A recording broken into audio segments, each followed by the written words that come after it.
Hello, thank you for being here. It's good to see all of you on a humid and calm Saturday evening at eFlux. I'm KK Nielsen. I'm one of the editors of eFlux Journal. And the great privilege of this position is to get to work with brilliant minds, which are attached to brilliant persons, and both qualities are evident to an exceptional degree in Keti Chukhrov. And as many of, or all of you know from encountering and interacting with Chukhrov's work in and on philosophy and theory, contemporary art, theater and performance, poetry, film, etc., because the list does go on. She has long created an inimitable galaxy of precision-researched, searingly elegant, radical works. We're delighted that Keti is here from the UK and Moscow tonight to deliver her lecture entitled What Makes Communism Unbearable? Or a few notes on the political economy of the common good. Keti Chukhrov is Associate Professor at the Department of Cultural Studies at the National Research University Higher School of Economics, Moscow, and currently a Marie Sklodowska-Curie Fellow at Wolverhampton University in the UK. Between 2012 and 2017, she was the head of the Theory and Research Department at the National Center of Contemporary Art. Her books include To Be, to Perform, Theater in Philosophical Criticism of Art, Pound and Pound Symbol, correct? And 2 volumes of dramatic poetry, Just Humans and War of Quantities. There's also a new and quite wonderful book of Keti's in the works. Keep yourselves tuned for this, and we will keep you posted too. Chukhrov's research spans performance studies and post-human theory, with a current focus on the impact of Soviet economy on the ethical epistemes of historical socialism. Chukhrov is the author of the video play Love Machines, shown at the First Bergen Assembly and at Spectres of Communism, James Gallery, and of Communion, which was shown at the 15th International Kansk Video Festival in Moscow, and at Beyond the Globe, the 8th Triennial of Contemporary Art in Ljubljana. Please join me in welcoming Keti Chukhrov to eFlux. Thank you.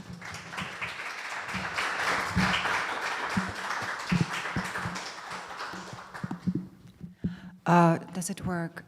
Can I hold it in hand?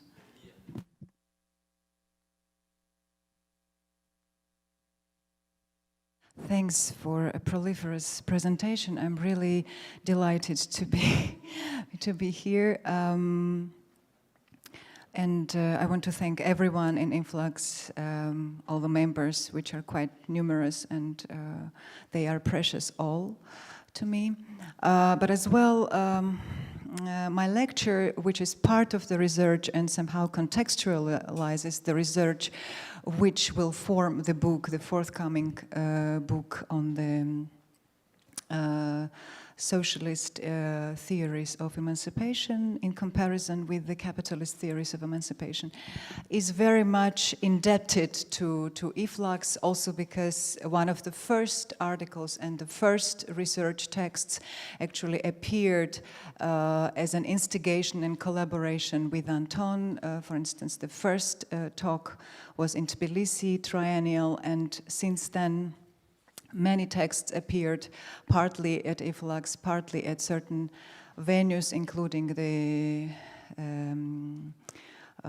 venue dedicated to Russian Cosmism. So this indebtedness to eFlux is not my compliment, but a fact that I have to acknowledge.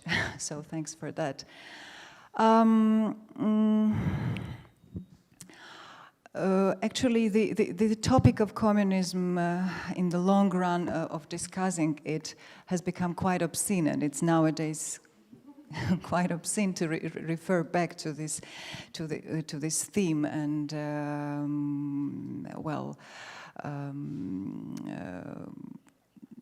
talk in the context of a goodwill politics against some kind of evil capitalism, etc. I will not be trying to do that. I will try to dwell on more, in a way, some logical allegations, which might be provocative, but which maybe instigate certain reactions. So to start with, the failure of historical communism is usually explained by dualism of bad bureaucracy and good grassroots Soviets. And the liberal thought, so the liberal political attitude, is treating communist background as some kind of totalitarian society, claiming that communism is totalitarianism, and hence there was normal life. So Soviet context is nothing but this split between uncanny bureaucratic discipline and normal life that is actually relatively the same elsewhere, east or west. The leftist treatment of communism is converse, but still it also deals on some kind of imaginary idea of communism, in that it claims that, again, the bureaucratic, the systemic part of the historical socialism was just fake socialism, otherwise it is nothing but state capitalism, but the real communist condition and the potentiality of communism was always in the non-discipline, in some kind of grass movement of life, which was never continuous with the bureaucratic apparatuses. In both cases, communism is some kind of illusionary, imaginary, and it trusts the grassroots life. It trusts some natural conditions of existence, and it's very critical of system as such. So my attitude is converse. My allegation is that it was rather the system that contained the utmost and proper socialist and communist condition, and it was the individual life that was not fitting it. Actually, I start with motivation. Why it is again so necessary, or why at all we have to refer back to the socialist experience. We know that there are so many works and theoretical analysis of communism, and none of them trusts historical communism. Historical socialism is always treated as some kind of fake failure experience. Both in terms of socialism as well as in terms of communism. So why does it preserve certain importance? First of all, I think that it is very important to keep an eye on those theories of emancipation which we are treating as the failed ones, to check back the classical theories of emancipation which we have had since Althusserian times. So we all know that generally the anti-capitalist theories of emancipation, they evolved in capitalist society. So whether efficient or non-efficient, they resided in capitalist society. But what is the problem in those theories is that they are never checking themselves back in terms of their own unconscious capitalism. So the reason why we need the theories from the crude non-capitalist society, even if they are representing nowadays a failure, is to check back what remains capitalist within the anti-capitalism of emancipation.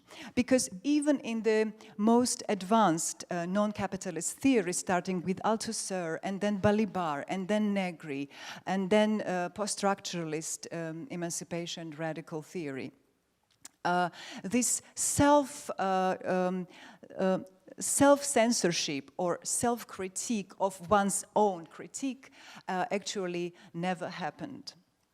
That's why I find this experience of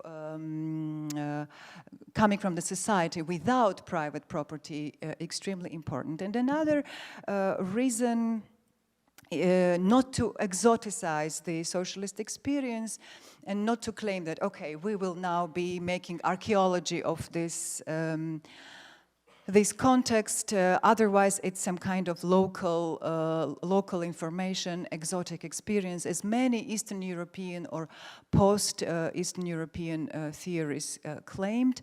But my attitude is that those gaps that we come across between historical socialist theories in aesthetics, in political economy, in philosophy, and in Western emancipatory theory, they are already part and parcel of the history of Western philosophy.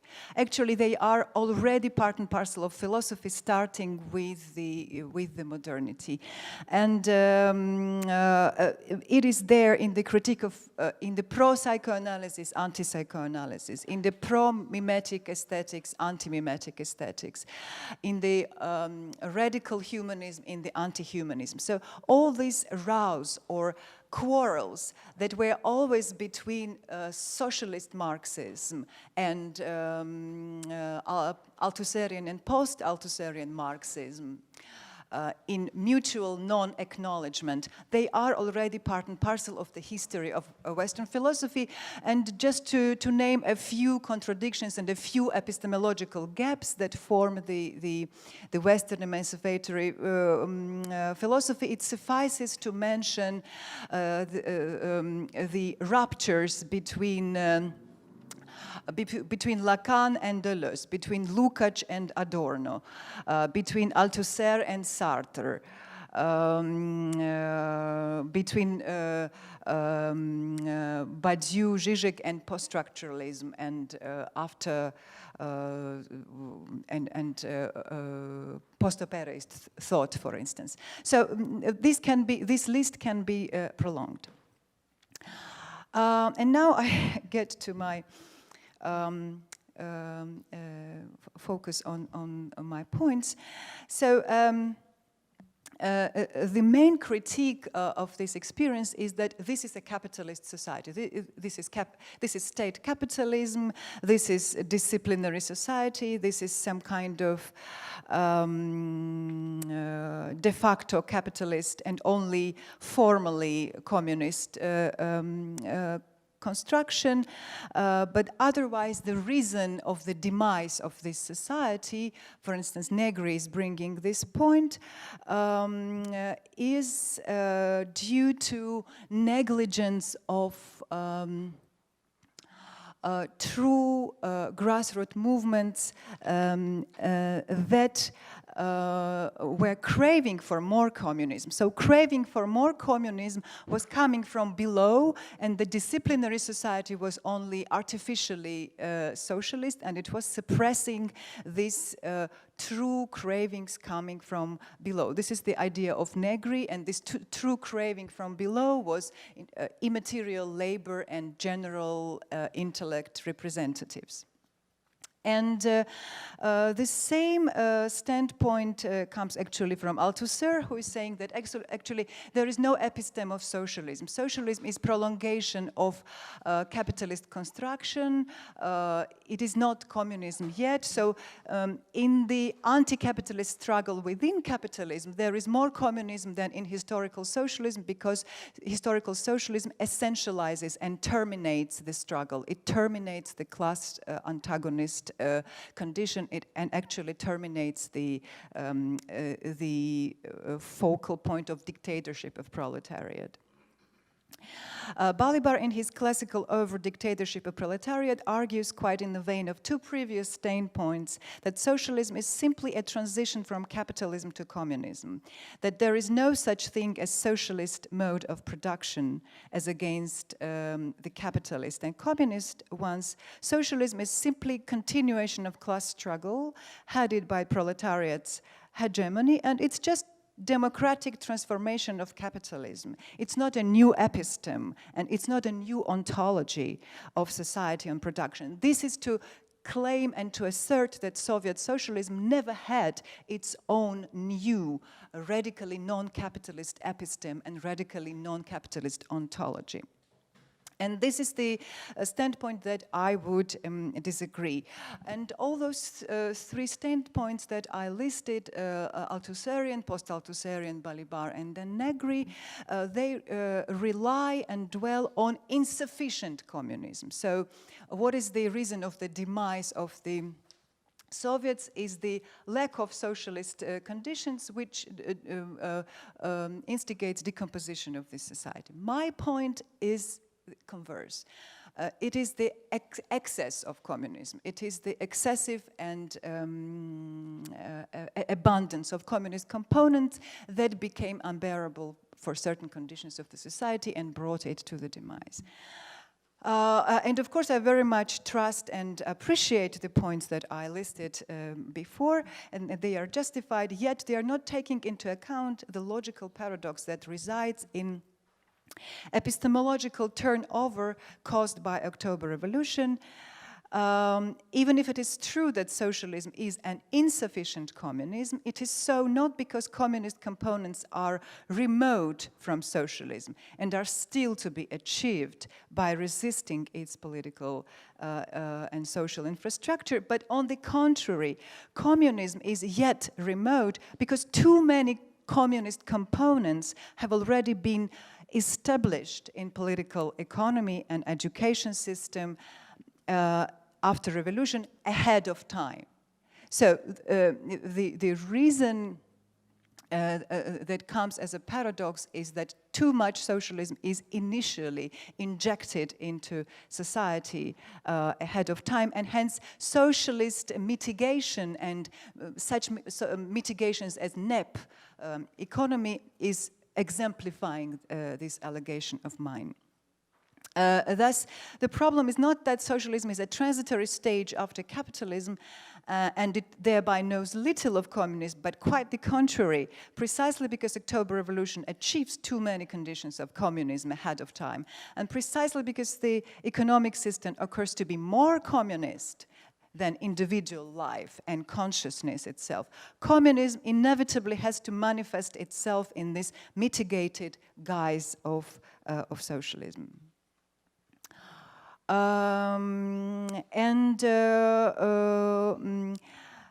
Hence, consequently, the allegation that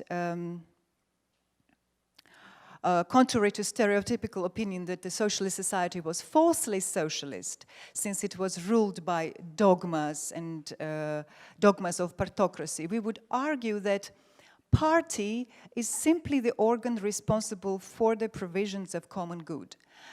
Party is not in any way any monopoly,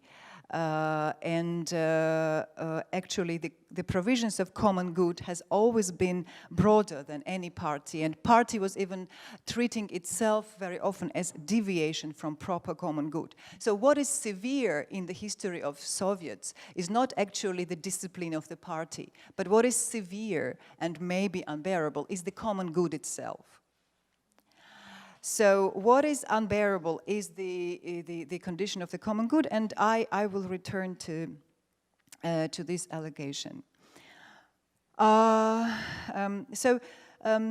is the main rupture with the capitalist society? It's very simple and primitive. It is the eviction and criminalization of private property. Private property was not only criticized as we do today, not only just resisted, but it was simply legally denounced and acknowledged as criminal act.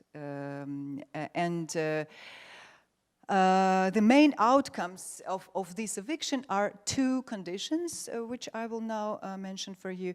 One condition is recession of the libidinal component of economy, a recession of desire that is paramount in instigating development of productive forces and creative novelties. And we know to what extent desire is important in all emancipatory theories and all post-structuralist theories, and after that, Deleuze, Lyotard, Castoriadis, in all these theories, desire epitomizes both capitalism and resisting against it. So this premise, a necessity of desire, but at the same time critique of the desire that instigates capitalist development, it stays intact even in contemporary accelerationisms and even many anti-capitalist utopias, including contemporary technocratic utopias today.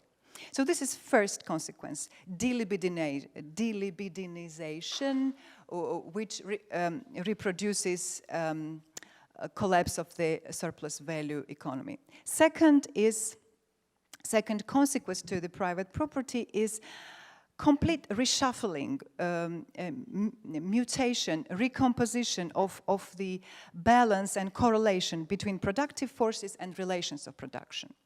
This is a core issue because in classical capitalist society and even in Marxist critique of capital, productive forces, which is technology and all kinds of living labor and technical representations of labor, they are somehow defining relations of production. So basis, technology is defining social relations, culture, some kind of human cause, that is relations of production. That's why proletariat has to reappropriate or appropriate or somehow seize productive forces to use them, to use technology in favor of the new society, in favor to organize the newly conditioned relations of production. As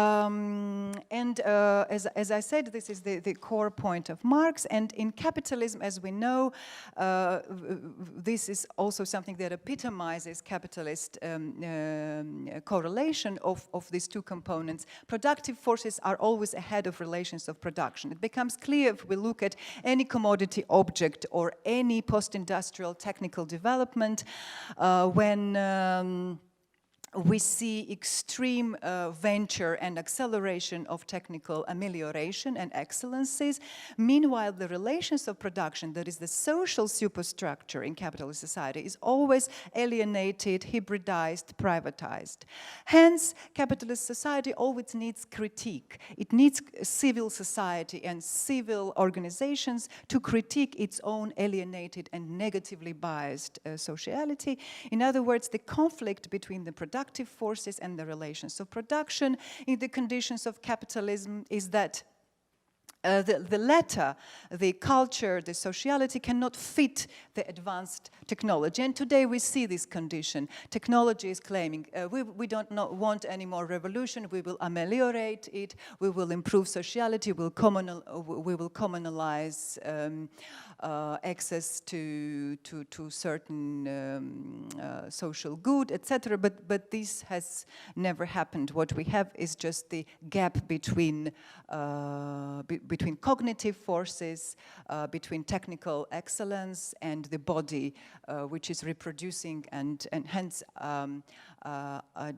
the deplorable and notorious division into accelerative excellence and populist electorate.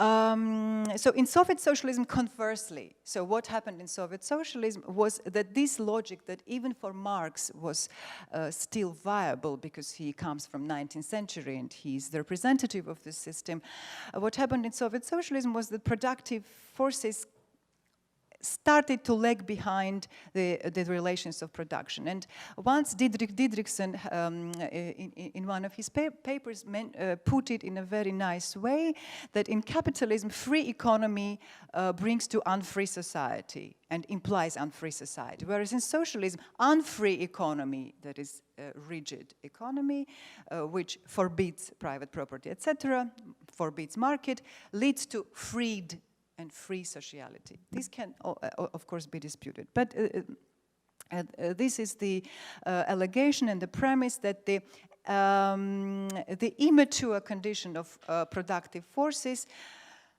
was coexisting in the Soviet context with emancipated relations of production. And now imagine this situation.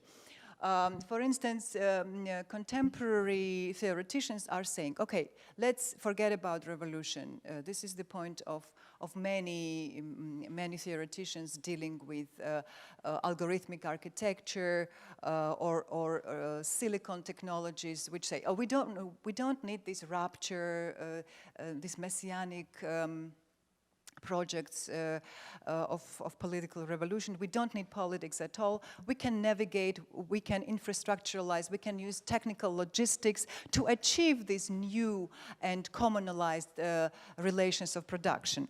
But what happened in the Soviets, that the Soviets did not need technology for that. The Soviets first established the already de-alienated relations of production. So it first established the communalized relations of production, and what happens afterwards when deprivatization, equality, collapse of market, elimination of surplus profit is already achieved politically and is already achieved by means of various political steps, then the technology doesn't need to develop. So technology stops to be the principal episteme of the development of the society. And as the result, we get this lag behind, when productive forces are lagging behind the relations of production. Relations of production are emancipatory, whereas productive forces are retarded in comparison with advanced capitalist societies. And no surprise that competing with the technologically biased capitalist powers, the socialist society could not win. But actually, this is not only my idea that the society of common good shifts and changes the principal value of technical development and of the focus on production. This is actually the idea even of Balibar, Kostariadis, Zizek, Ilyenkov. They admit one and the same thing, that with the expiration of capitalist political economy, this reshuffle between productive forces and relations of productions is inevitable. And Slavoj Žižek actually brings this allegation in Fragile Absolute. At the end of his book, he is claiming that actually he disagrees with Marxist idea and Marxist focus on production, because he argues that the mistake of Marx was that Marx thought that if capitalism gets rid of crisis in production, then production will be gradually transforming itself and reaching the quasi-socialist conditions. So what is hampering us from more socialism is the crisis of production. It means that production is the core of socialist development. And Zizek is saying no. This idea that production and more efficient and more technologically excellent production will bring us to socialism is fallacious because it is the illusion and it is imaginary, and it's the dream of capitalism about communism.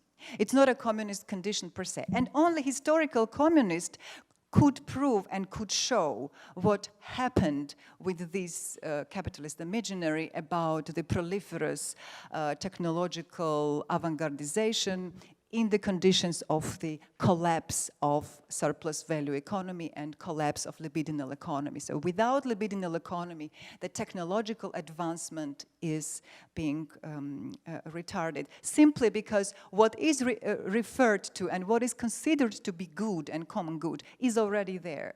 So technology would not be this instigating tool to reach the better society, which proves that technology is actually instigated by libidinal causes. And this is what Zizek is saying. Zizek is saying that he comes to the conclusion that such an obsession with production efficacy resides in unsurmountable libidinality of production, and hence its growth and proliferation is inevitably grounded on surplus value and cannot evolve otherwise. Consequently,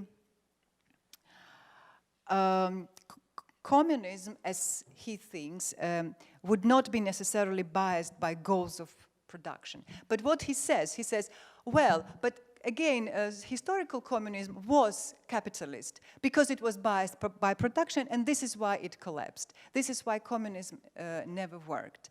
Whereas I'm disputing this position because I'm trying to manifest that Zizek overlooks that it was precisely this trait of underproduction that took place in historical socialism in contradiction to Marxist productivism.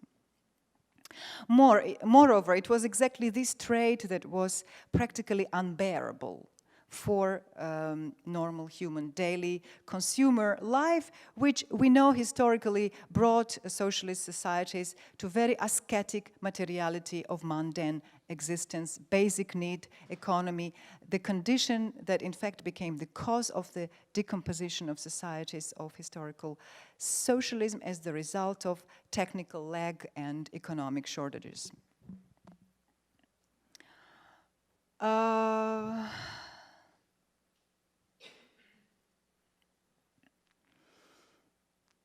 So exactly this condition that Zizek finds utterly anti-capitalist, the slowing down effect of non-surplus economy brought in the Soviet conditions to the aporia that still needs to be researched, and this aporia is that socialist relations of production, when attained, they do not facilitate the equivalent development of technology and of productive forces because they construct the condition of commonwealth, even without that advancement.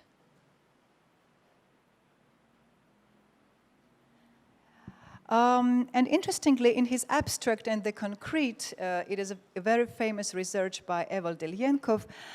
He reaches in his argument the point when actually he asserts the same condition. He claims that when socialist political economy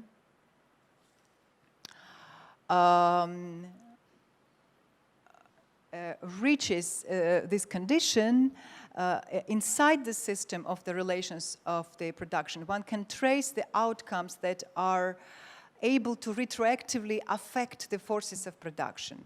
So his allegation is that the classical Marxist conjecture can be overturned, something that I had been arguing about above. So what does this allegation of Ilienkov lead to? It means that Ilienkov, in fact, confirms that Marx's postulate about importance of the productive forces can be modified and even reconsidered under the labor conditions of non-capitalist society. It means that anti-capitalist society can devaluate the hegemonic role of production and stop seeing progress via the breakthroughs of technology predominantly. And I will give a small quotation here. A concrete, historically formed system of economy is always a relatively independent organism producing a reverse effect on its own basis, a reverse effect on productive forces, and refracting any effect of the latter through its own specific nature. So when certain productive forces give birth to the non-alienated relations of production, these new common good relations of production affect back the conditions of technology and technical infrastructure, so that it stops to define the already achieved relations of production.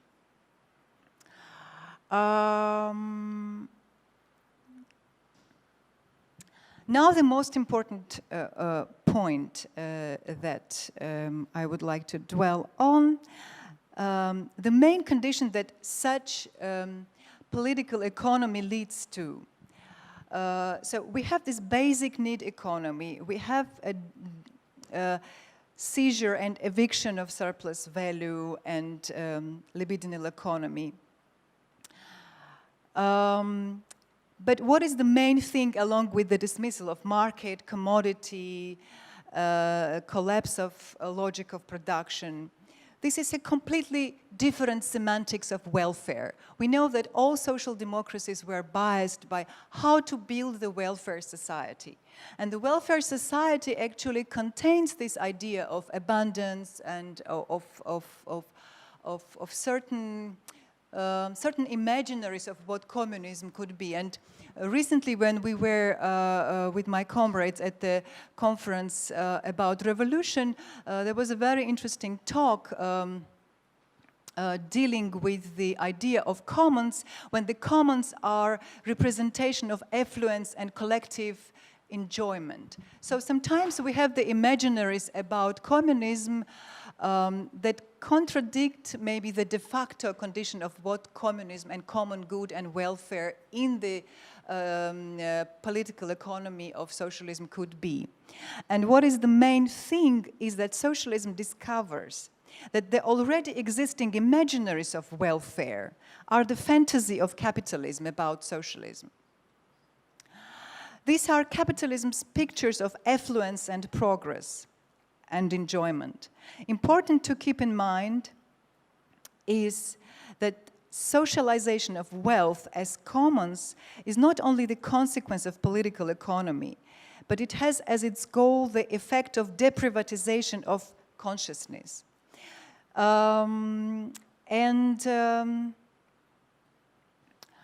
This deprivatization, this radicalization of deprivatization is splitting the society into the domains of basic need economy, delibidinized economy, but as well shadow areas which still cherish the ideas of affluence and certain fantasies about abundance, etc.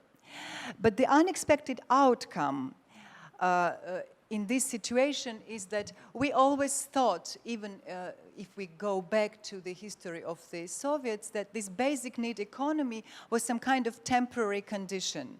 Okay, now we have shortages, now we have certain lack of many conditions in comparison with the capitalist society, but the time comes when the society develops, when its technical basis develops, when the imaginaries of the welfare will be fitting the capitalist society. And this was the obsession of many Soviet aestheticians and cultural critics, etc. But the main thing that happened is that exactly basic need was already sufficient to treat it as welfare. This is the main epistemic rupture and twist and uncanny, unbearable thing that happened in the Soviets, that it's not that there is basic need economy and it will someday reach the certain imaginary of welfare, but exactly the imaginary of the welfare fits the basic need, and basic need is considered to be the plenitude and the welfare. If you go through Soviet culture, if you go through literature, if you go through film, something that we capitalist subjects are seeing as the squalor and as the shortage is the condition of welfare as status quo in the socialist context. Can I ask to turn off this sound, or it's not possible?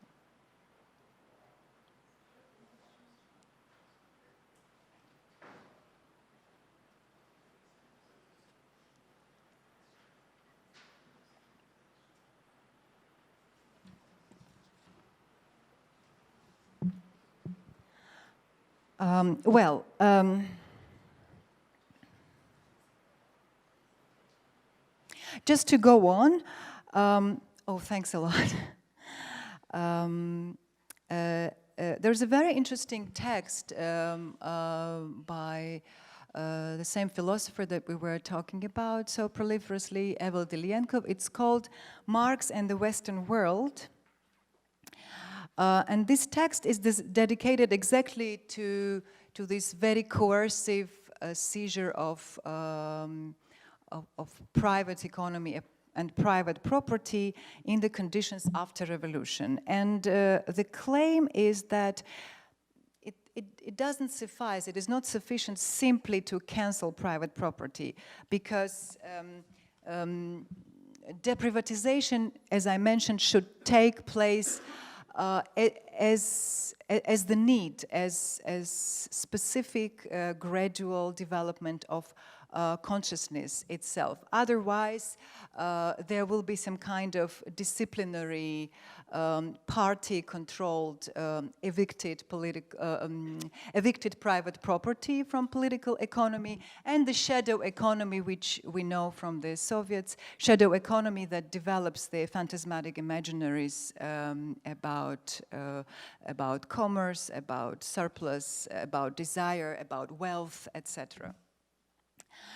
And this is a very important point because here Ilyenkov states the common good is not a coercive thing. It should be demanded by each member of the society. From the state condition of state common good and party common good, it should become socialized. It should become communalized, so that every member of the society exists in this already accepted demand for common good. On the one hand, you can claim that in the Soviet society this never happened. My claim is that exactly by the end of 50s and beginning of 60s, this condition took place. This condition of socializing the common good economy, and some kind of amnesia about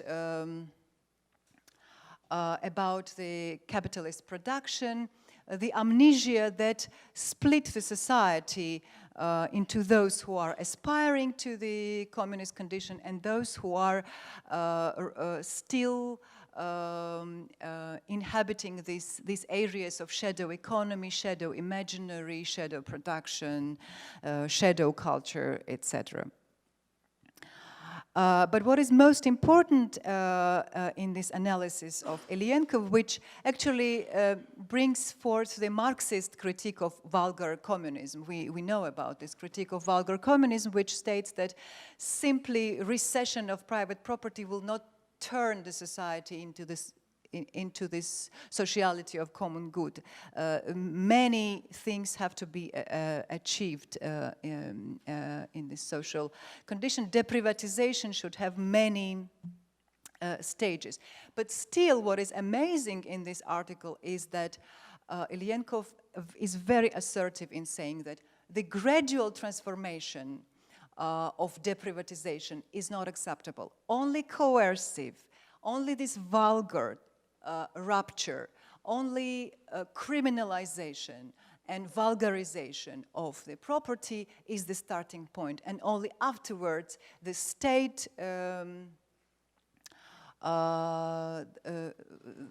idea about common good can be transformed into socialized idea of the common good.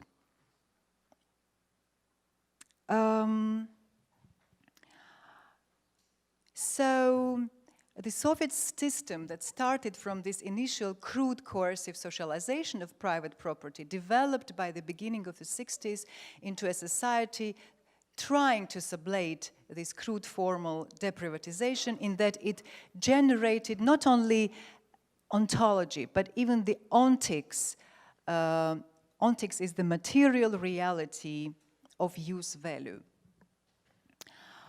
And the trick with the Soviets was that the necessity of basic need, that in the transitory revolutionary period seemed to be an urgency condition to be normalized, afterwards proved to be the very ontology, ethics and ontics, that is materiality of the socialist system itself. So that the basic need structure didn't move towards welfare condition, but the use value delibidinized economy brought to the condition when the basic need, as I said, began to be treated as ultimate wealth itself.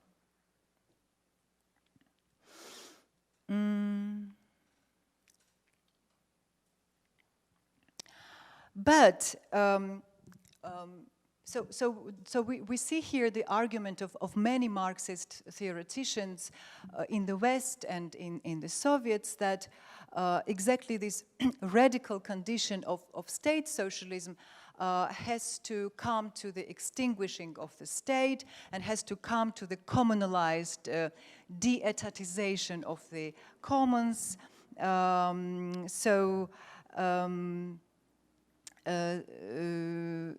This would be the ultimate deprivatization of sociality, the proper social common good, not the state common good, but the socialized common good.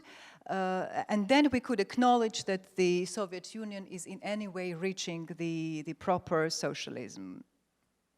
And these conditions are, I will enumerate, the proper de-alienation and socialization of all property, when all property is common, and all common is as well the in individual use and appropriation of all and each.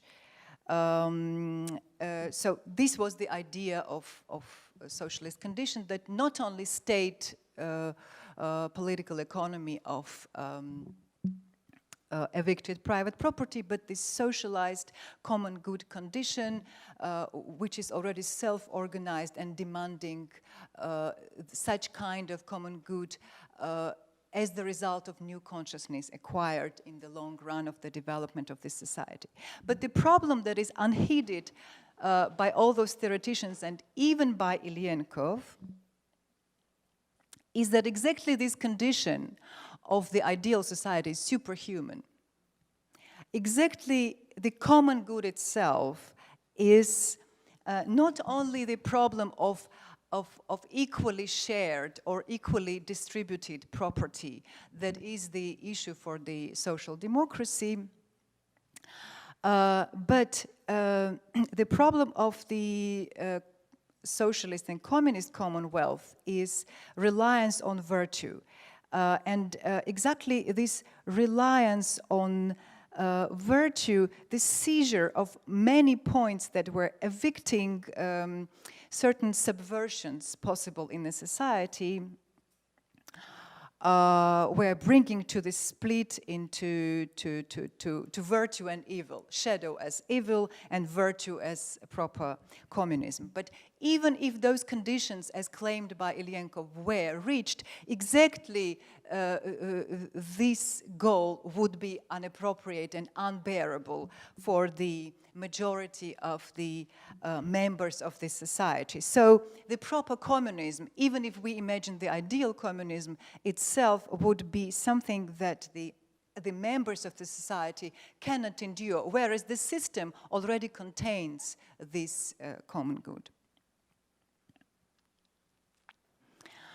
Thus, it is not systemic or social achievement of common good that becomes a problem, but it is capacity to endure that very condition of common good when it is achieved that seems difficult and unbearable. Not only it is the condition sublating individual desire and hence libidinal underpinnings, the condition of common good is as well the state of ideal materiality, the condition without evil, the condition without capitalism. And interestingly, I dwell a little bit in my research on the Soviet film, the B-class Soviet film. And if you watch these films, it starts with the betrayal. So the normal status quo position is the betrayal of communism, because communism is unbearable. What we can do, we can start with this betrayal. We can start from our own individual desires, individual imaginaries, simply because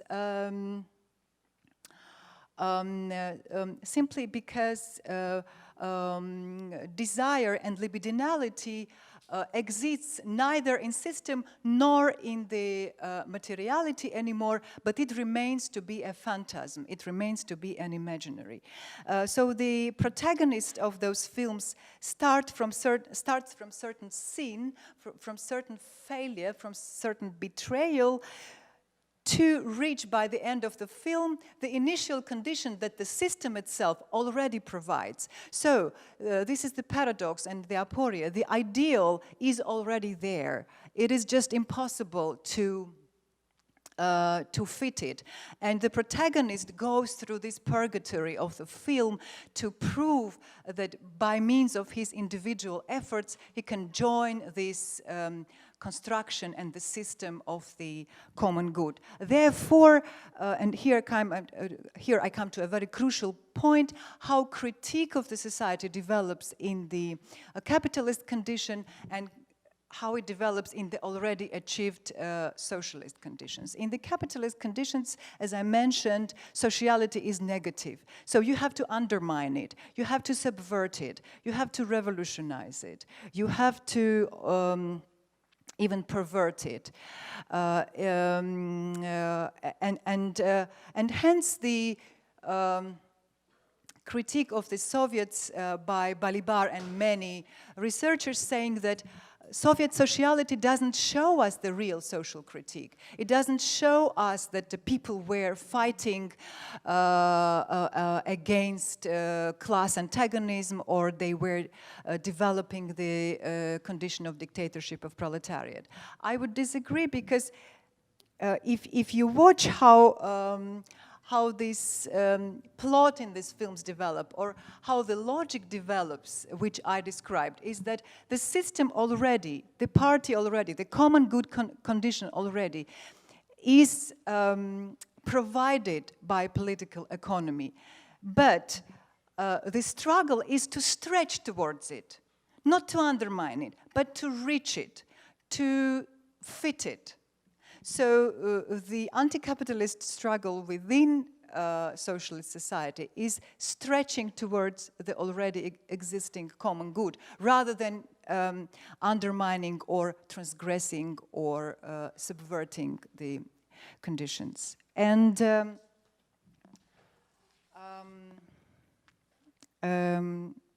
I would come to my final point. I don't know, first to show, maybe I first show a small excerpt from a film by Sergei Gerasimov to come to this final point, which is actually some issue of communist theology even. This film was made in '67, and Gerasimov is the director, which shows very often confrontation between Western intelligentsia and socialist and Soviet intelligentsia, and how they argue and how they understand emancipation in different way. And here, this is Sergei Gerasimov himself. He plays a famous journalist who comes to Paris. And he meets a well-known French actress, Annie Girardot. And they have a conversation and argument about what art should be. Annie Girardot claims that the heroine that she played at theater, which is committing suicide, is passion, is life, is tragedy. Sergei Gerasimov is telling her about a completely different understanding of what common good should be. But I will probably have to a little bit translate, because it doesn't have footnoting. It's quite short, but how shall I put it on screen? The film is called Journalist. It's quite a long series. It's quite a long two-series film. And it depicts the travel of a very successful Soviet journalist, a communist, of course, first to the States, then to Belgium, then to Paris, to go through this fascination with the capitalist world, and then to return back to the Soviets to understand that this. So he's fascinated, and he's tempted, right? So he betrays. The film starts with the initial betrayal of communism to come to what he already had, the commons and the already achieved communist condition. How can I bring it on screen?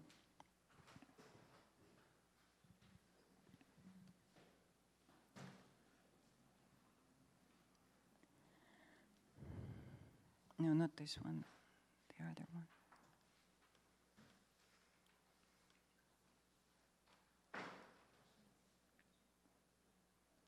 Yeah, I will try to translate for you. Вот видите, это уже запрещенный прием. Ça a été un peu répandu. Pourquoi? Почему? Почему? Вот что-то все время пишут. Что вы тут пишете, мои дорогие? Business, Mr. Kolesnik. Business comes first with me.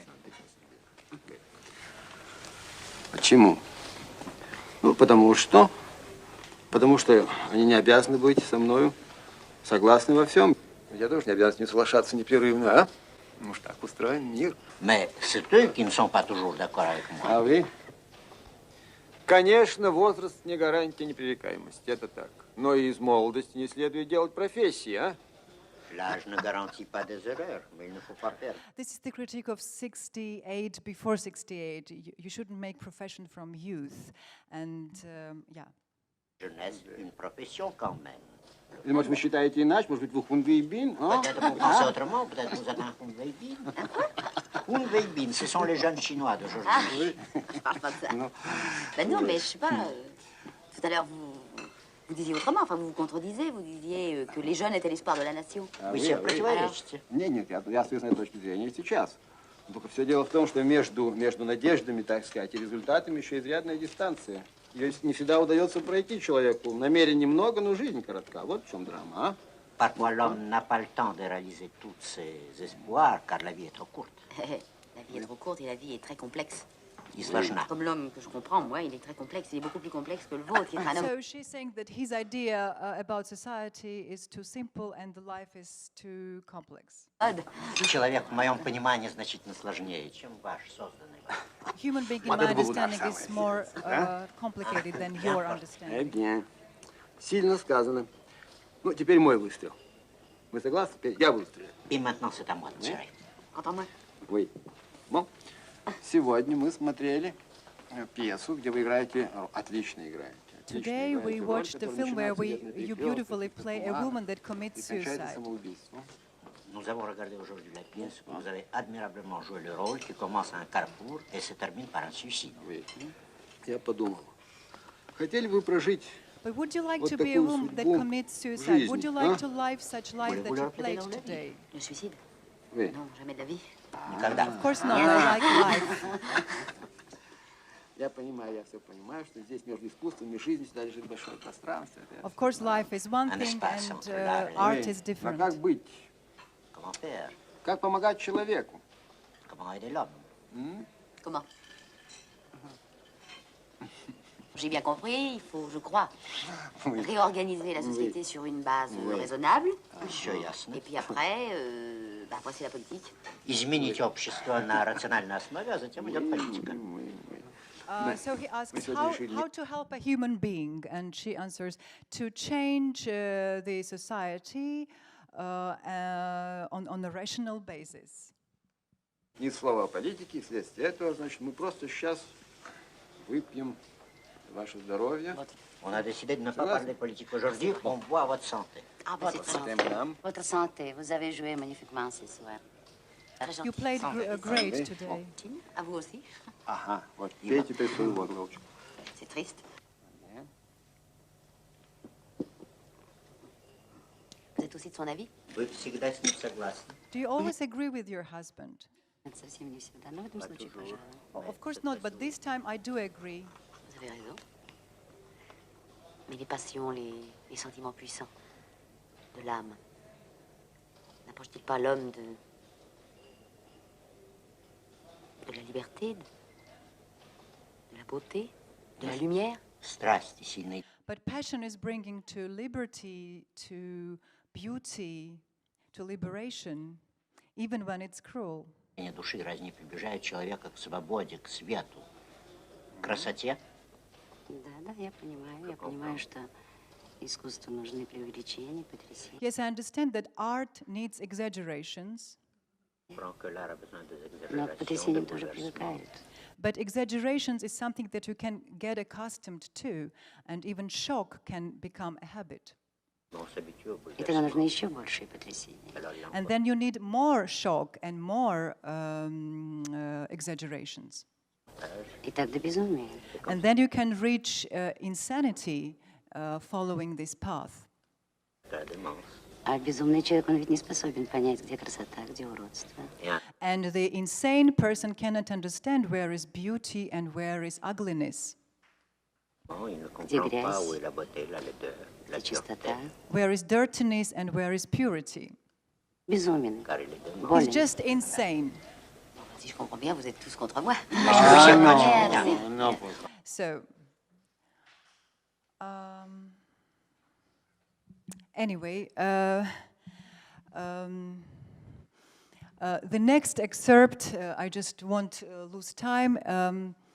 No, I will probably show it. Can I again bring it to... It's very short, it's just 1 minute. This previous film.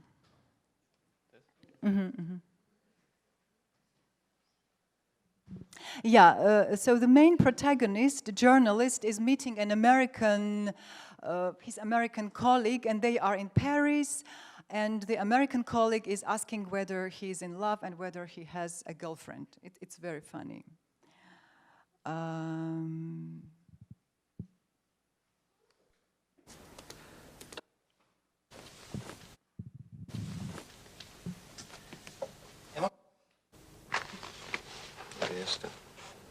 Она спрашивала, да. Ты сказал нет. Ну, у тебя, конечно, есть девушка, а? Of course you have a girlfriend. Есть. Of course I do. Ну почему, конечно? Ну, потому And why, что of course? ты такой порядочный тип. Because you are so Мне кажется, у decent. тебя должна быть You should have a фиансе, fiancé. невеста. Невеста. Она работает? Does your fiancé work? Работает. Yes, she works. Где? Where does she work? На заводе. On a plant. В конторе. And what is she В doing? литейном цехе. She О, works in a это уже foundry. интересно. И она тоже коммунистка? Is she a communist? Нет, она совсем молодая еще. Oh, she's too young for that. Но ты потом обратишь ее в истинную But веру. of course you will convert her Она сама into... кого хочешь обратить. She can convert anyone Ну, herself. расскажи мне о ней. Is she pretty и хорошенькая? Is she pretty? Ну, конечно, это бесполезно задавать такие вопросы, влюбленные люди. Она, конечно, красавица. Of course she Самая is красивая на a свете. beauty. Мэрилин Монро. А? Вот уж нет. Is she Другой like стиль? Marilyn Monroe or Bridget Бриджит Bardot? Бардо. Ну тех черт. Go to hell. Она живет в Москве. Does she live in Moscow? Нет, она живет на Урале. No, she lives in a small Ну, town in дурак, the я. Urals. И кто ее родители? Who are her parents? What's that? Сирота. She's an orphan. An orphan. Ну, значит, она видела жизнь не с So лучшей she стороны. saw the life from a very dark Что ты side. считаешь лучшей стороной? Комфорт.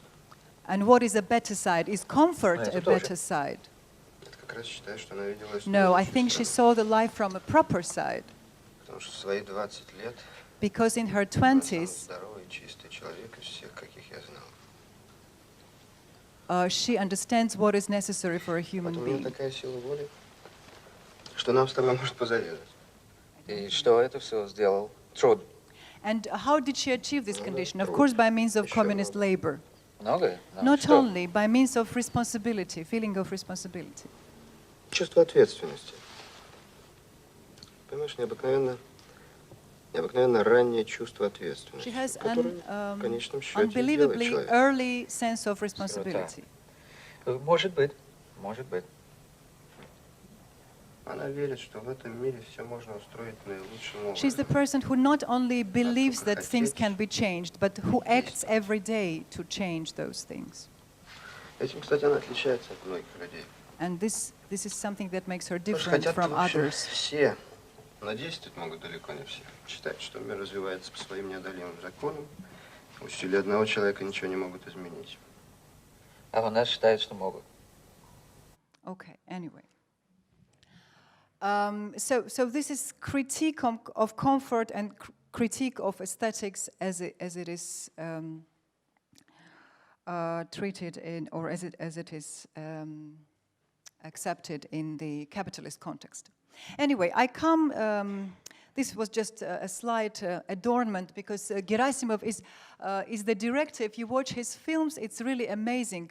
He shows the very cultured, very educated socialist intelligentsia, people who speak different languages, who are handsome, like this guy, but at the same time they should return to absolutely crude, basic need sociality, to prove that these basic needs is not only proper but as well stylish. And he's a master of showing this poverty in a very, very stylish way. He has a wonderful film, To Be a Human. Anyway, I come to this final point concerning the theological comparison and this condition about utopia, which I mentioned, which deals with this very paradoxical condition, why basic need is treated as wealth. So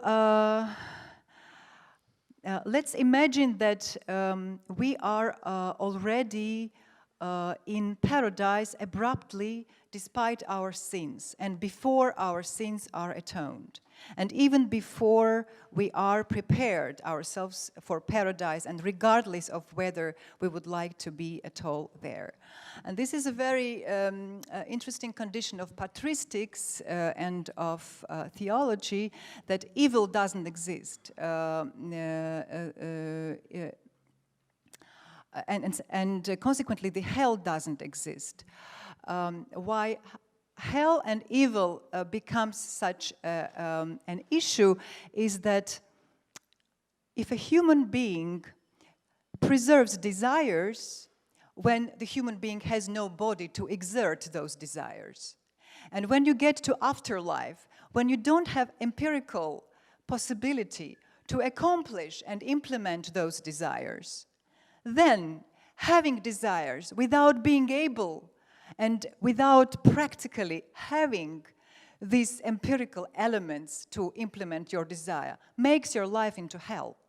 This is the reason why the theology says that you have to get rid of the desiring the sin and doing something sinful, because when you get to the conditions when there is no empirics for sin, then you will simply not be able to sin. And this will be your torture. This will be your suffering. Otherwise, there is no such place as hell. There is no such place as evil. God hasn't created evil. The only thing that God created was the godlikeness of man, because he gives the man the choice. And only the choice brings to the possibility when you are able to choose between the virtue and the evil. Similarly, with already existing socialism or communism, one is already inscribed into the communist system. One is already inscribed into the communist sociality. But it's not that anybody is punishing you for your desires. It's that you cannot exert those desires. You cannot accomplish those desires in the conditions of the political economy and empirics of the deprivatized sociality. That's why it is proper to have no desires of that kind. In this case, the desires are still existing on imaginary and phantasmatic level. And exactly this brings to the dialectics of paradise and hell of the Soviets and of the de facto socialism, when existence of the desires and the fantasies of capitalism turn this common good paradise into hell, and hence the split between the sociality that wants to stretch towards it or wants to desert it.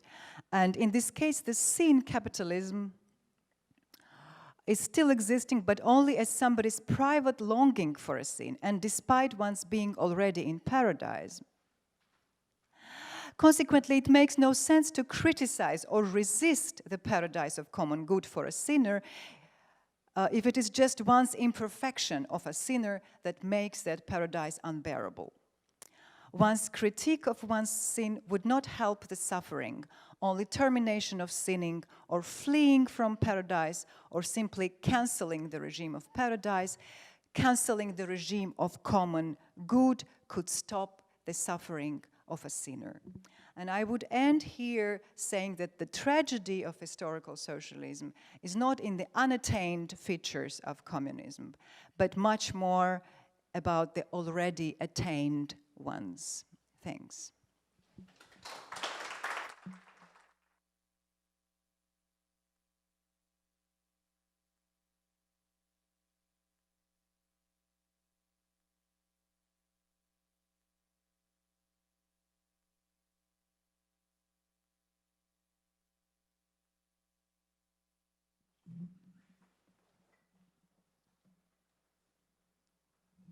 I would like to mention, just author somehow omitted or choose to omit that there were two more models of socialism during the 20th century. The first one at the time was, of course, Soviet model. I would call it international socialism. The second one was so-called corporate socialism, which happened in Italy. And Mussolini came to power because Lenin allowed him to do so and pushed him to power, actually. And the third model of socialism in Europe at that time was, of course, National Socialism. And again, Hitler came to power only because Stalin allowed him to do so and pushed him, literally. So, essentially, the difference between these three models would be the relations to the property, to private property. In international socialism, in a model in Russia, of course, there was no possible private property at all. But in Italy, for instance, corporate socialism not only allowed the private property, but also as well incorporated it inside the state mechanism. In Germany, National Socialism claimed the common wealth and common interest for true German manufacturers or laborers and capitalists. So, three models. As a matter of fact, when it was over in 1945, essentially only Stalin's model survived in Europe, but not for a long time. Why so? Probably because the socialism itself, it looks more like a bike. Like a what? Like a bike. Bicycle. Because it cannot survive without the expansion. Why so? Because if people will see example of normal society beneath the borders, they will just fly there. And that's it. That's end of story. That's what happened to the Soviet model afterwards in 1989. There was enough to put a small hole in Hungary in 1990, and the entire system went down. But, again, this is the totally different situation. Another story. The model built as a Platonic state. So, in the middle, elite. Next level, that's the guards. And the next level, slaves. There is no other possible model to survive for any socialist regime. And it's happened in North Korea, the same happened in Venezuela, and the same happened in China, unless China decided to come back to normality. So, Thank you. And what was the story. question? Again, the question is, why did you choose to omit different situations? Why did you concentrate only on Soviets? Because the Soviet model did not create anything. There was not even one technical achievement or scientific achievement which wasn't stolen from the West, essentially, or built by the West deliberately. I understood as your point. metallurgical plants in Europe. So why did you choose such? Well, I didn't choose. dead Thank you, thank you. Well, I would not dwell on National Socialism. I would not bring National Socialism at all into this condition because it's completely different. It completely preserved private property. I would not look at it. You forgot another model, which is self-management model in Balkans and in Yugoslavia, which is also a very interesting case. But I was exactly talking about this, that socialism is not, first of all, is not about technical achievement. Second, you are actually confirming my point. You want to be capitalist, and this is a very beautiful human desire, and I share with you this desire.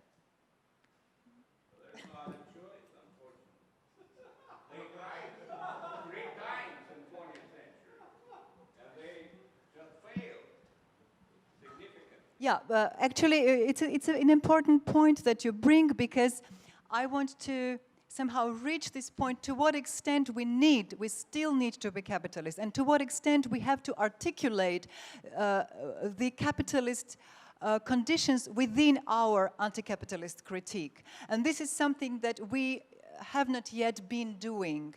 And I think that this is the only position that we can have now. We cannot aspire for the lost communism or imagine the futurologies without capitalism in contemporary situation, but we can be vigilant in terms of what is really capitalist within our anti-capitalist critique.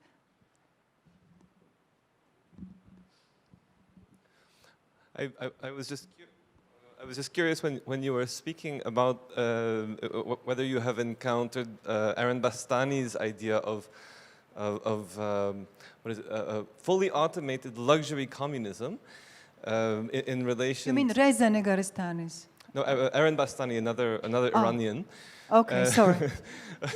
And his provocation, I think, also maybe in relation to scientific historical capitalism and also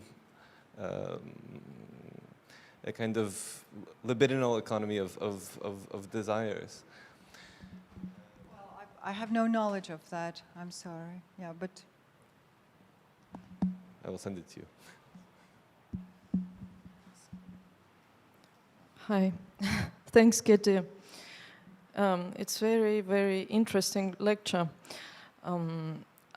Because we share some aspects, I guess, of this research, and I wanted to ask if you can maybe a little bit specify how you use the concept of epistemology, because epistemology in the classical sense as theory of knowledge, or do you try to broaden, or what maybe it includes something else, for instance, because your treatment of political economy signals that your concept of epistemology maybe has something to deal with the critique of political economy, then what would be the difference in approaches? Because, you know, there is when you've been describing the kind of this discrepancy between productive forces and relations of production, it really reminded me a last text of Stalin. He wrote it after the war, where he exactly was using the same kind of idea of technical, like technicist reading of Marx outside of maybe really capital or in very specific Stalinist sense. And then he kind of tries to really construct the socialist theory of political economy. And he says that exactly under socialism, under his rule, what happens is that finally the productive forces and relations of production, they coincide in very harmonious way. So there is no lag, but there is a kind of harmonious coexistence. But then he has also, he links it to a kind of theory of surplus value. He tries to justify why... Sorry, theory of what? Surplus value. He tries to justify why still surplus value exists, why all this. So it's a kind of interesting text because it detaches all the kind of Marxist categories and really transforms it into a kind of the Stalinist vision of economy. But the point I'm trying to make is that the surplus value and there've been a struggle, you know, in the kind of political economy debate since Lenin, then in Trotsky's opposition, and then Foucault, that what to do with the fact that surplus, that the command economy or whatever, later all these debates have been acknowledging that obviously we cannot abolish money and surplus value. We just distribute the surplus value differently. We will invest in military and an entire economy of mature socialism is actually not abolition of surplus value. And it's not just that a kind of Western Marxism acknowledges that. It's from the very beginning, from Lenin and others, that this is the very fact that socialism is not communism precisely because all these things exist, and then the question is how to, what to do with this very fact.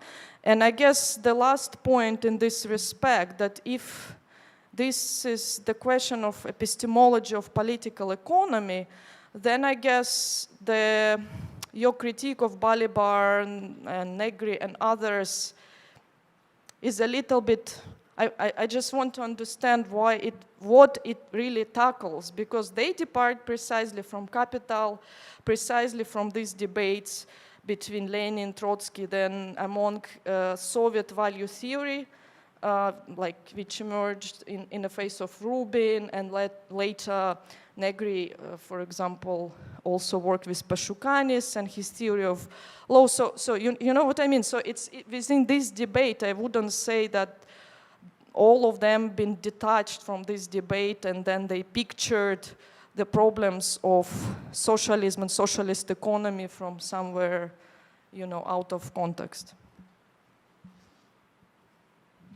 Thanks. Yes, important points. I think that, to start with, it's not that everything that Stalin writes belongs to Stalin. So he could as well steal from others, you know. And I think that many things that he has ever written had been stolen from many much more interesting thinkers than Stalin was. So in this sense, I think that actually this issue, first of all, I never said that there is any harmony between productive forces and relations. Moreover, I said mutation. So Stalin's condition was that everything is solved, everything is fine. But I never said that. On the contrary, I was claiming that there was disbalance. And this disbalance is at stake as on the one hand, certain problematic point when you shift from capitalist society to non-capitalist society. Because actually it's the point of Balibar. Balibar is saying, let's not believe Lenin, who is saying production is everything. Let's look back at Marx. Let's not think that Marx was productivist.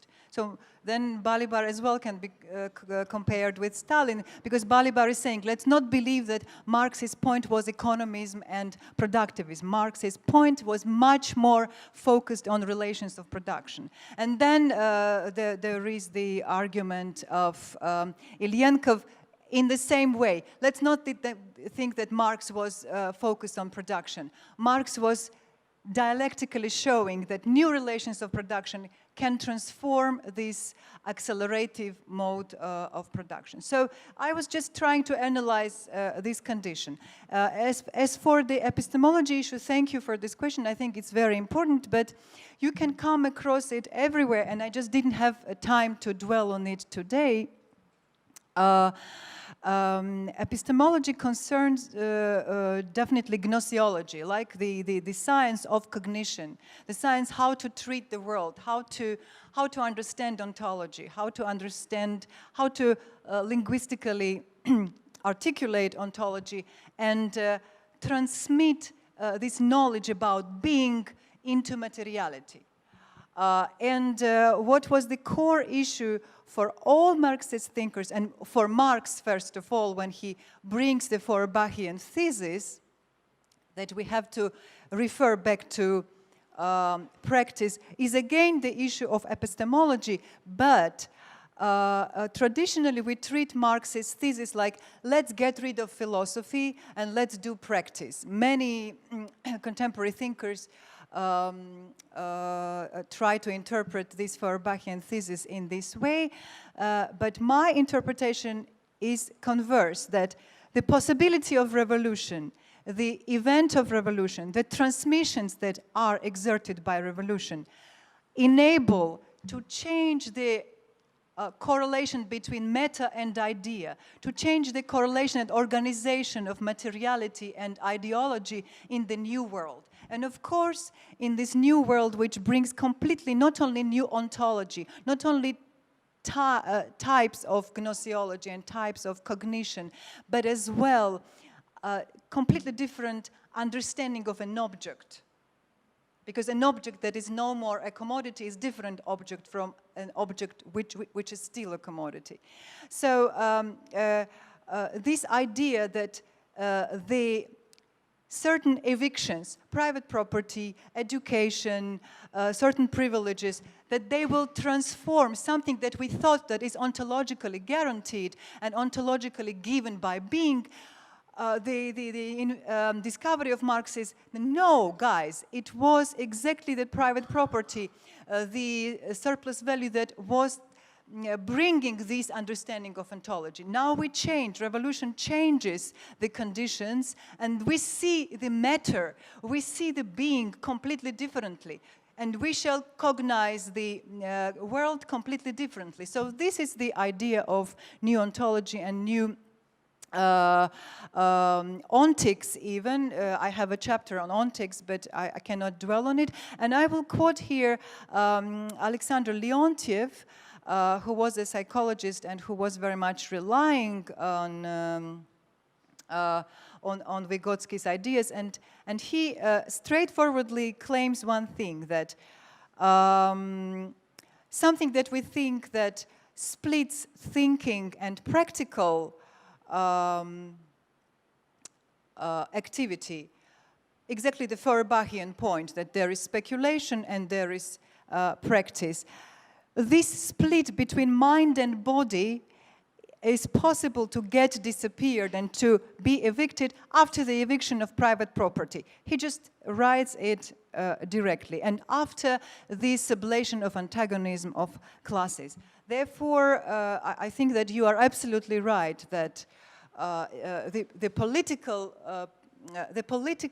rupture and the political transposition, and this is Marxian point, is able to show us that what was ontologically given could have been politically biased, and now we are able to posit a new ontology.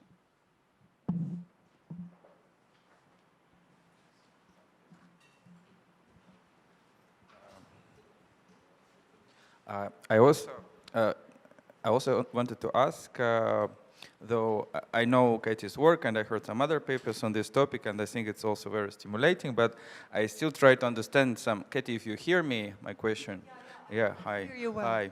So as I just praised you, said that I heard other your papers and how stimulating they are, and but still I have some problems with understanding of some particular methodologies of your work. For example, the same. If you go through you go through what you call the relations between which Marie was also talking about, productive forces and relations of production. This formulation is not Marxist at all. Huh? It's to begin with. It's like again, this is a short course and Stalin discussion, Stalinist discussion, like Diamat. Which again, I don't mind. Stalin was behind. If we take put in brackets or historically what happens under Stalinism, he was maybe a Marxist intellectual, which you could refer to, but you shouldn't ascribe to Marx this rather Stalinist formulation, like relation of between productive forces and productive relation contradiction. It was like a basic course, short course, which was taught since 30s in Soviet Union. Again, I'm not making any judgments about this, but and when you say that under socialism happens something new, like vice versa, not relations of productions are, as far as I understand this, are backward, but rather productive forces are backward, and productive relations are so advanced and so unbearably advanced that productive forces, they are not able to catch up with them. So you somehow develop Stalinist point with a sort of... No, sorry, I just continue. Ilyenkov talks about in his abstract and concrete. I can give you pages. Yeah, give me pages, because it sounds... No, but I just said it not about Ilyenkov, but about Stalin. If you cannot refute that Stalin was actually formulated this. And Ilyenkov, again, in the text, if you mention Ilyenkov in the text Marx and the Contemporary World, which, by the way, was written for a conference in USA, United States, when he never traveled because he was basically arrested in the sense that he wasn't able, no, he was not physically arrested, but he wasn't able to travel here because his paper was considered how to say, not fully responding to sort of more mainstream understanding of this question. And I think there, Ilyenkov never endorses this formula like that socialism somehow push forward the relation of production so far, then these productive forces are so backward. Again, productive forces are basically workers and technology. So workers are backward and sort of reactionary, and relations of production are so advanced, sublime, and or unbearable. I don't understand this as well.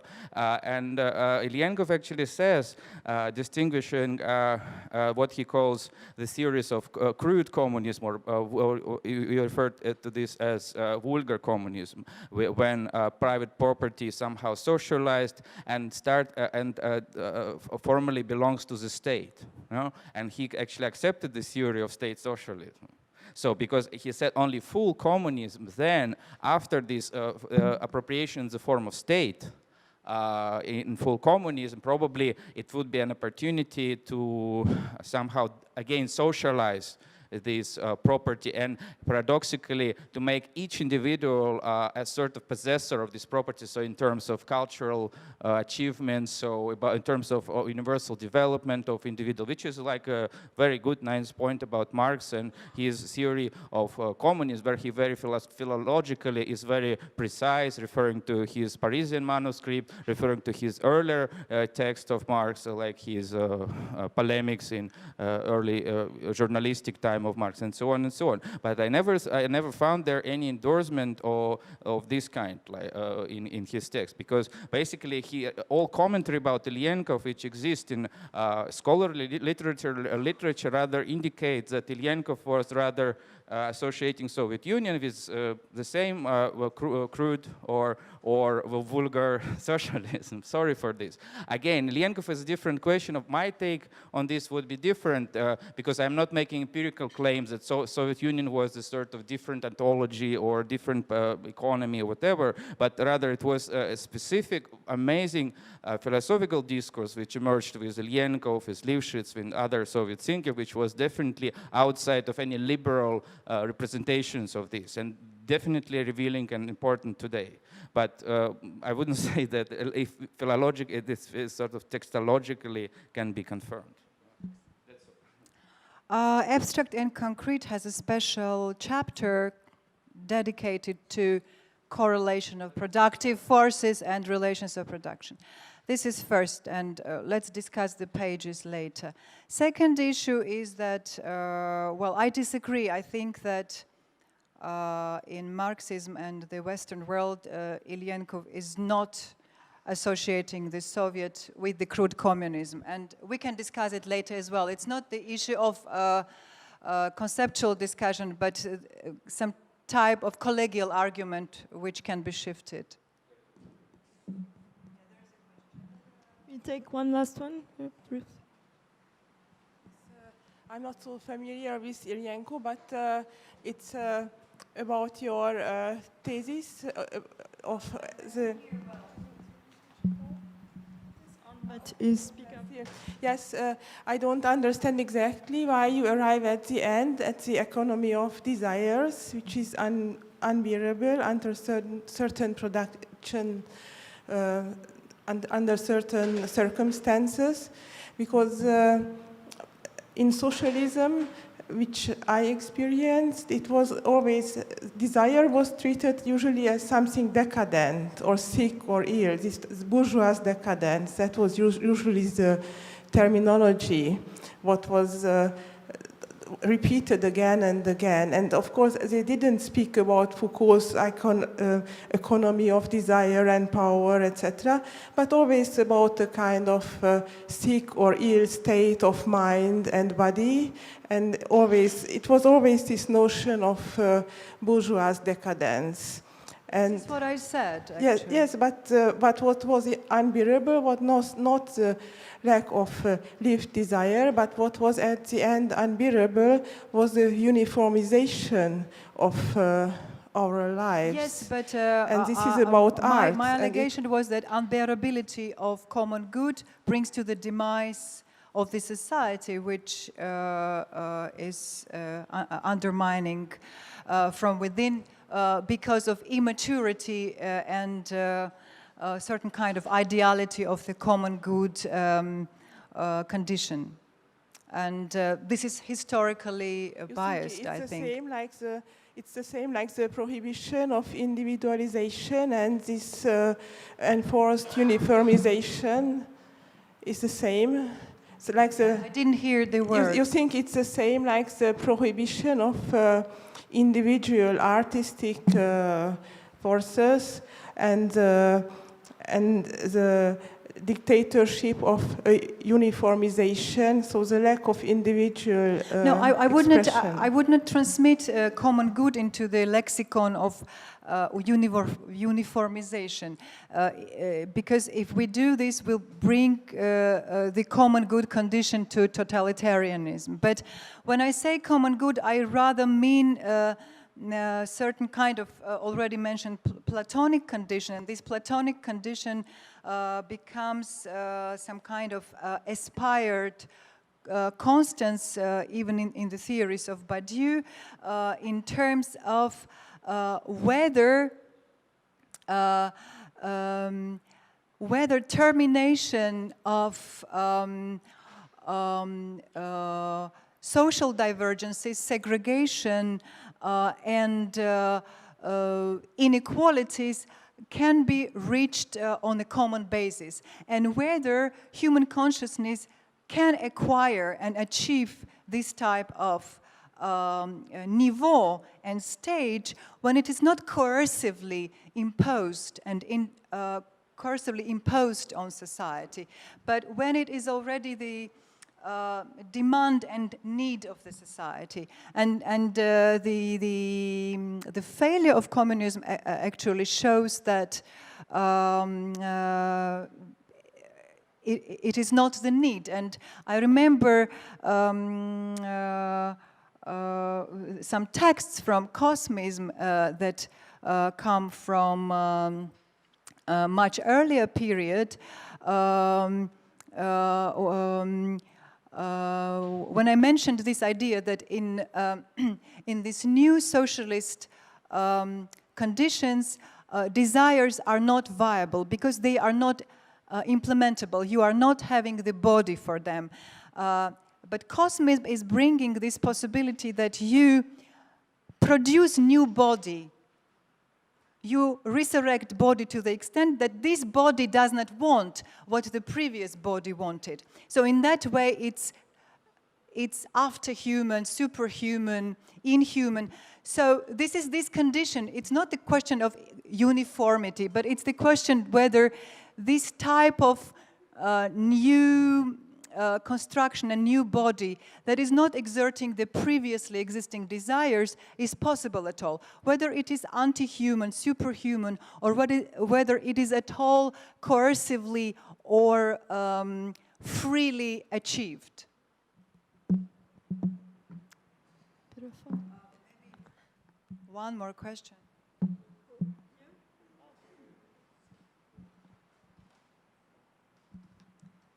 Thank you for this thought-provoking talk. I would like to ask you to comment on some perhaps distantly related traditions having to do with materiality. I was quite intrigued with the connection between desire for capitalism and a certain understanding of the object or of materiality itself. I've been reading an American feminist historian of science named Carolyn Merchant. And she specializes in the thoughts of Enlightenment thinkers about the nature of matter as dead and inert. And her argument is that this type of thinking was necessary to extend... What was necessary? Viewing matter as, rather than having a liveliness to it, rather than vitalism, thinkers like Francis Bacon and Descartes established, a dead and inert idea of matter. And she has traced how this thinking made it possible for early capitalism to expand. So I wonder if you would like to comment on the relationship between capitalist desire and understandings of materiality a little bit more. Well, it would be another lecture, actually.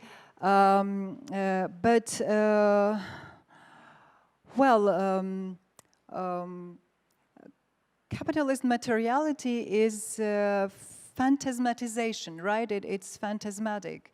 As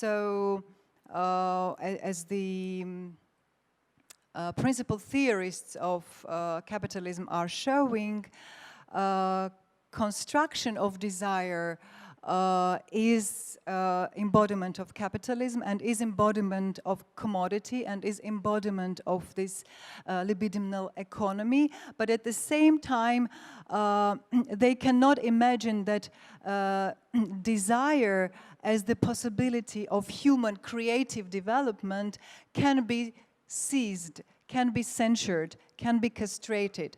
So also the problem of the common good, which we are discussing, and the necessity of capitalism and inevitability of capitalism, which was so well shown by Cornelius Castoriadis in his Imaginary Society, is about that we cannot castrate desire, because desire is the fuel for many forms of creativity as well. And this is the point, how to shift and transpose and invent new conditions of creativity, new bodies or new possibilities of connection, communication, and production and generation of whatever without these former constructions of creativity. And this was the point of Deleuze to a certain extent, because reconsideration or rechanneling of desire is the core point for all critiques of capitalism, but it never comes to castration. And this is the wonderful final point of Cornelius Castoriadis, which is saying, yes, I hate desire, I hate the capitalist unconscious, and I hate that our unconscious is capitalist. But look, the whole mythology, the whole human history, the whole history of erotics is biased by this creativity, which is as well fueled by the unconscious and the desire. So that's why I'm saying that the common good condition is superhuman, and I'm not just inventing it. And it's not even the question of Stalinism or non-Stalinism. It's the question of our present condition. Okay. Thank you, everyone. Thank you, Keti.